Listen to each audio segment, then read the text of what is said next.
السلام علیکم ورحمۃ اللہ وبرکاتہ۔ محترم ناظرین و سامعین، آفیشیل انصار خان ندوی یوٹیوب چینل میں آپ کا تہہ دل سے استقبال ہے۔ کرنٹ والے بیڈ سے مچھر مارنا کیسا ہے؟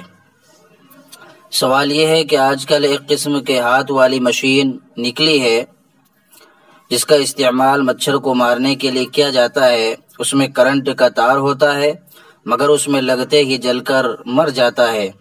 تو کیا مچھر مارنے کے لیے ایسی مشین کا استعمال درست ہے؟ کیا یہ سراسر ظلم نہیں ہے؟ اگر جواب اس بات میں ہے تو کیا تعذیب بالنار کے حکم میں نہیں آئے گا؟ جو بھی حکم شرعی ہو مفصل و مدلل تحریر فرمائیں۔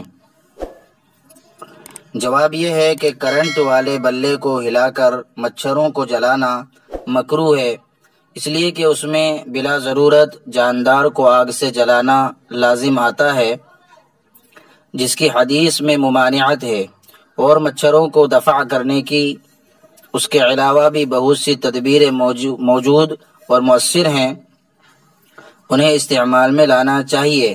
مثلا مچھردانی، کچوا چھاپ یا آل آؤٹ وغیرہ۔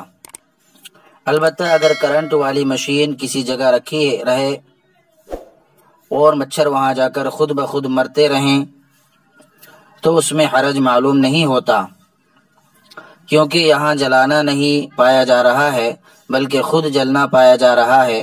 یہ ایسے ہی ہے جیسے کہیں آگ جل رہی ہو اور اس میں پروانے جا کر خود بخود جل جائیں۔ عن عبداللہ ابن عباس رضی اللہ عنہما قال قال رسول اللہ صلی اللہ علیہ وسلم ان النار لا يعذب بها الا اللہ، مشکات المصابیح، صفحہ نمبر 307۔ اللہ تبارک و تعالی ہم سب کو عمل کرنے کی توفیق عطا فرمائے، آمین۔ السلام علیکم ورحمۃ اللہ وبرکاتہ۔